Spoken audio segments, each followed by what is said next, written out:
Bismillahirrahmanirrahim. Assalamualaikum warahmatullahi wabarakatuh.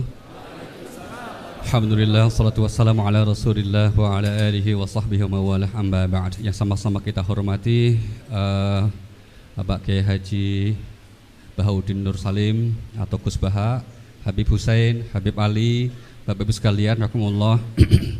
Pertama-tama atas nama Pusat Studi Al-Quran, atas nama Cari Ustadz.id, atas nama Pesantren Baitul Quran, tentu kita mengucapkan terima kasih atas perkenan Gus Baha yang untuk kesekian kalinya membersamai kita semuanya. Mudah-mudahan ini menjadi berkah untuk kita semuanya. Kemudian yang kedua juga menyampaikan ucapan terima kasih kepada Bapak Ibu yang telah berkenan hadir. Sebetulnya tadi Gus Baha sudah menyampaikan ingin ngaji biasa saja seperti biasa dengan santri, tapi kemudian ternyata dibaca. Nah, karena yang baca Habib Hussein maka nggak berani nolak juga beliau, kira-kira gitu. Terakhir nanti kita mungkin akan ada sesi tanya jawab. Kita berikan beberapa kesempatan, mohon dipersiapkan.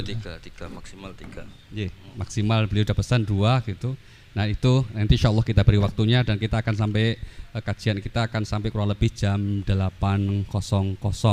Dan pesan terakhir untuk Gus Baha, nyun sewu, Gus Baha ngajinya katanya mungkin pakai bahasa Jawa, mohon Gus. Ya, karena Pak kalau bahasa Indonesia saya nggak bisa niru nanti kira-kira gitu. Terima kasih, semoga Gus, terima kasih. Assalamualaikum warahmatullahi wabarakatuh. Rabbi shrah li sadri wa yassir li amri wahlul 'uqdatam min lisani yafqahu qawli. Allahumma shalli wa sallim barik ala sayyidina Maulana Muhammadin wa ala alihi wa sahbihi ajmain, amma ba'du. Ingkang sangat kula hormati Habib Ali Asgaf, Habib Hussein Asgaf, semua keluarga, wonten Mas Fikri, Mbak Nazila, semua ingkang kula hormati, Mas Nurdin sedanten ingkang kula hormati. Niki ngaos ilmu dulu apa ngaji ijazah dulu ini?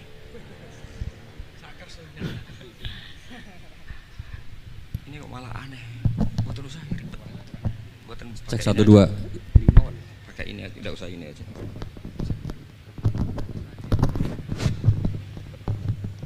Gampang mana? Jelas. Nah.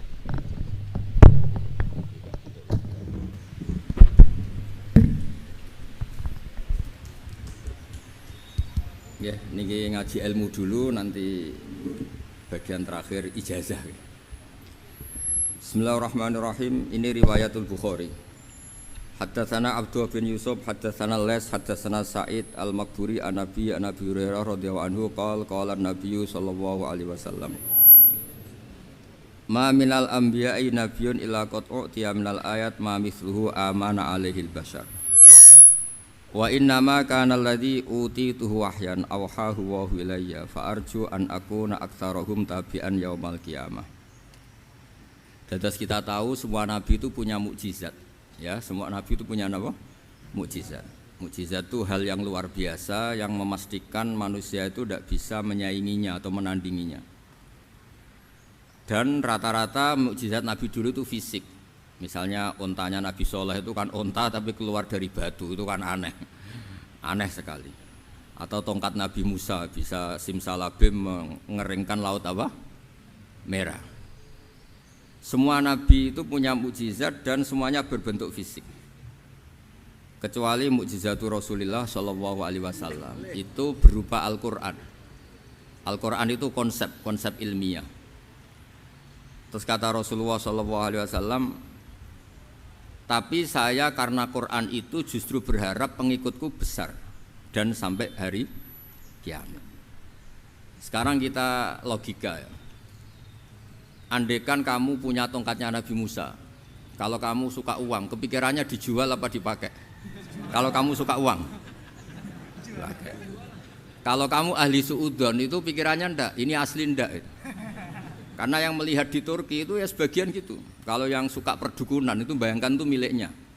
Mungkin dipakai ngakali orang atau apa, pokoknya bayangkan itu miliknya.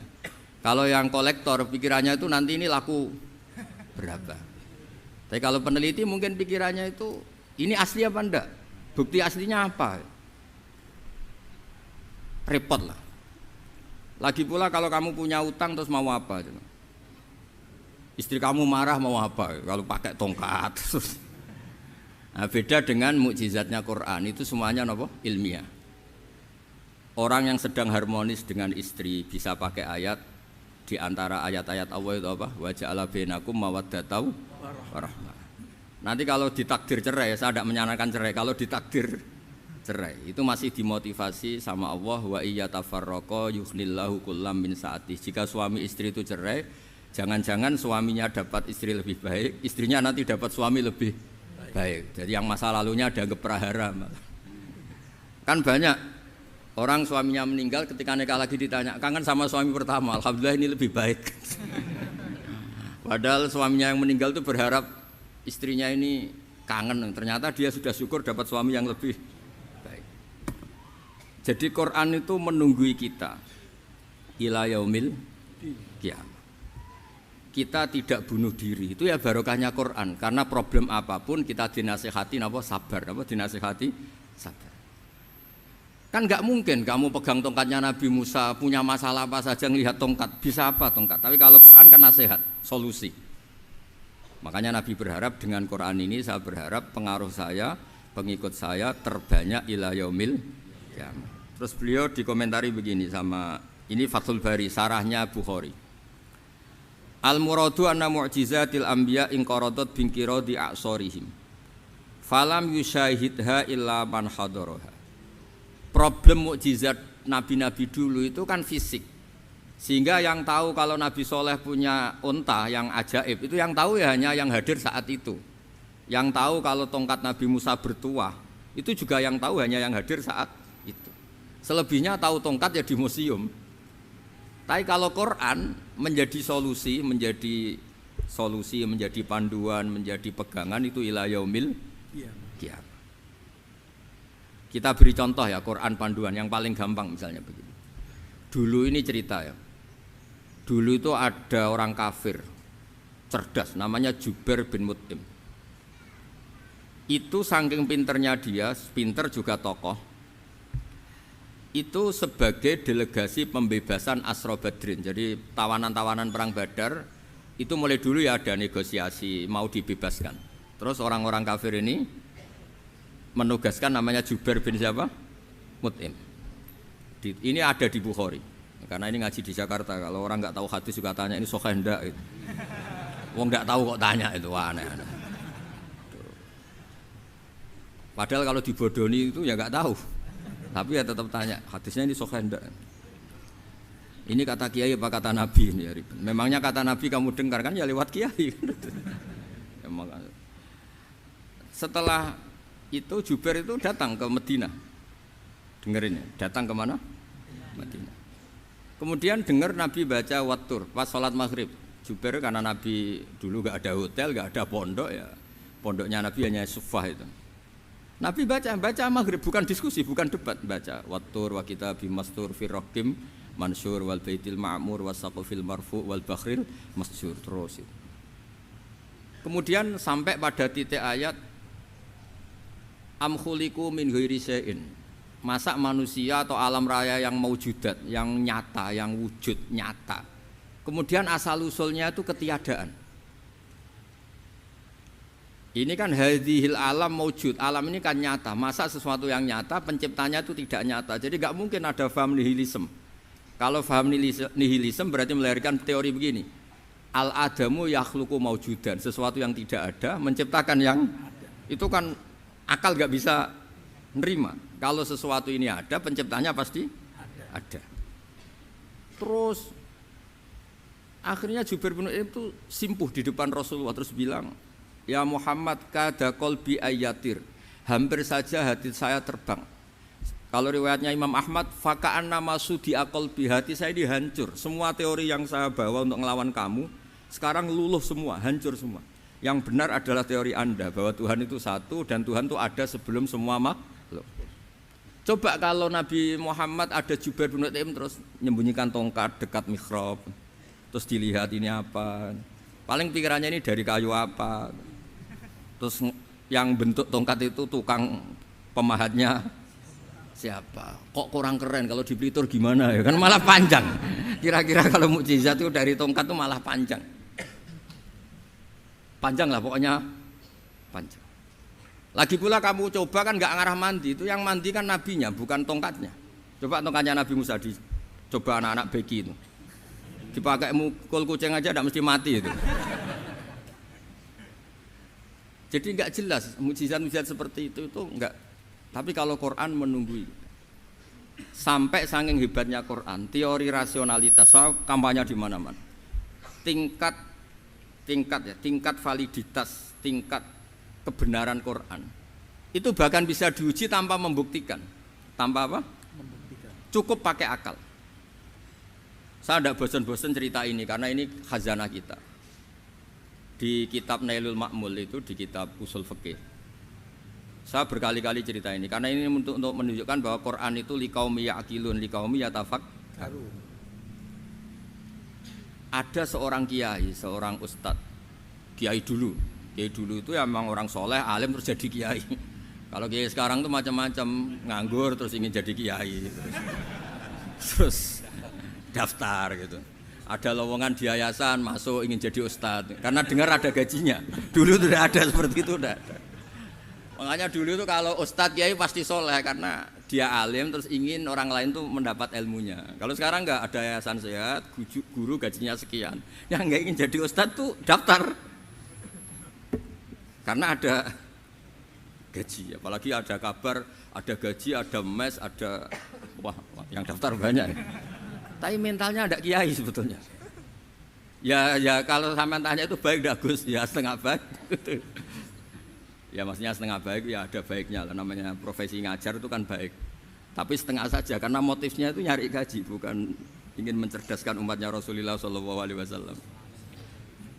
Itu Imam Amudi itu guru matematika. Saya nggak bosan-bosan cerita ini, guru matematika. Muridnya sampai takut, ini masuk surga ndak? Kiai kok ndak ngajarin istighosa atau tahlil malah ngajarin apa? Matematika. Beliau meninggal terus muridnya tanya, "Ma fa'alallahu bik?" Kira-kira gitu. Apa yang dilakukan Allah? Allah nyambut Anda gimana? Terus kata Imam Amudi, "Bagus, saya disuruh ngajar malaikat." Karena malaikat kan enggak pernah kayak anak beki gini ngaji gini. Malaikat itu enggak pernah ngaji, dia iman saja karena tahu surga, tahu neraka terus iman gitu aja. Jadi imannya malaikat itu enggak keren kita. Imannya loh. Loh itu yang ngendikan Nabi loh, tidak saya. Nabi pernah tanya sama sahabat, iman yang paling keren siapa? Jawabannya sahabat malaikat. Ya enggak, karuan malaikat iman. Dia yang tahu surga neraka, tahu segalanya, masa ada enggak imannya? Pasti iman lah katanya. Terus ya para sahabat engkau iman ya wajar kan, menangi saya, nemuin saya. Yang hebat itu orang-orang yang tidak melihat saya, tidak saya didik tapi tetap iman. Karena dididik akal, ya tadi dididik Quran, apa dididik Quran. Sama siapa? Teks bahasa Arabnya masang. Terus Imam Amudi kata Allah, suruh dia ngajarin para malaikat cara menemukan saya. Malaikat dikumpulin terus Imam Amudi disuruh ngajar. Sama singkat kata-katanya Allah di mimpi itu. Istadilla ala wahdaniyati bihadrati malaikati. Tolong ajarkan cara menemukan saya padahal Anda ini manusia yang tidak melihat saya. Anda di Jakarta kan lihatnya gedung-gedung. Paling jadi khayal terus nikmat lah, Anda ikut punya tapi ikut nikmati. Itu orang desa-desa kalau ke Jakarta itu pokrol. Wah, di Jakarta itu gedungnya tinggi-tinggi, tidak kayak kampung sini. Lo udah ikut punya, ikut bangga. Di Jakarta orangnya cantik-cantik, tidak kayak orang sini. Padahal dia ya tidak dapat orang cantik gitu. Jadi Allah itu saking pinternya, miskin-miskin ya bisa berkhayal dan bahagia. Nah, itu alhamdulillah betul.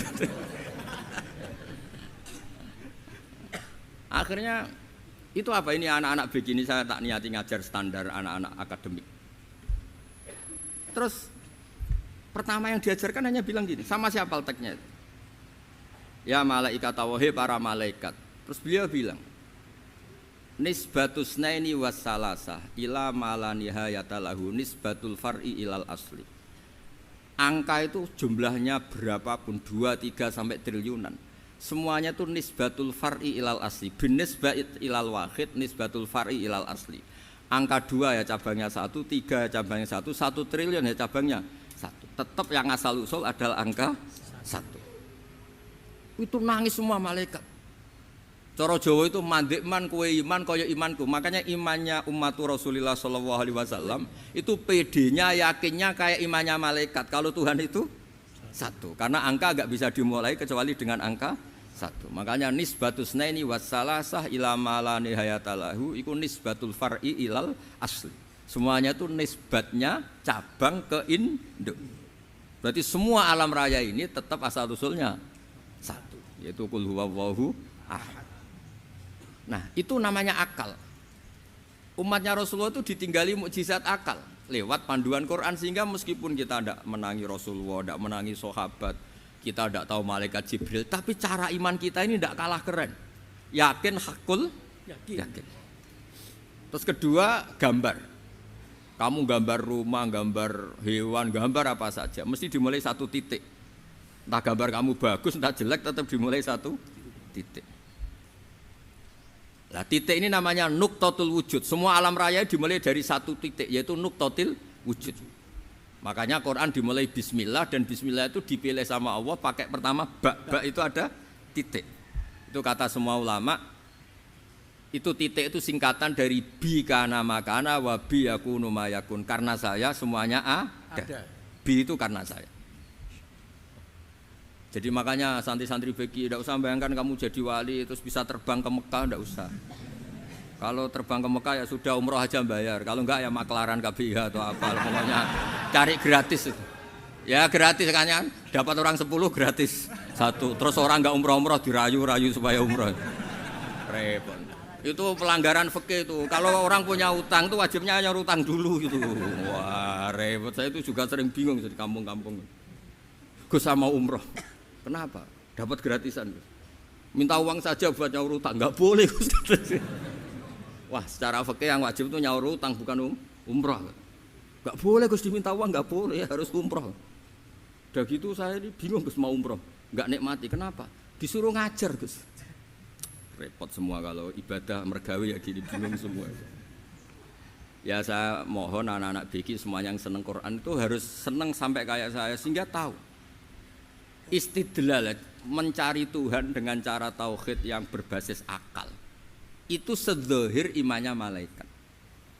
Jika di kelasmen iman itu manusia ulul ilmi, kita-kita yang nekuni ilmu itu nomor satu prakteknya.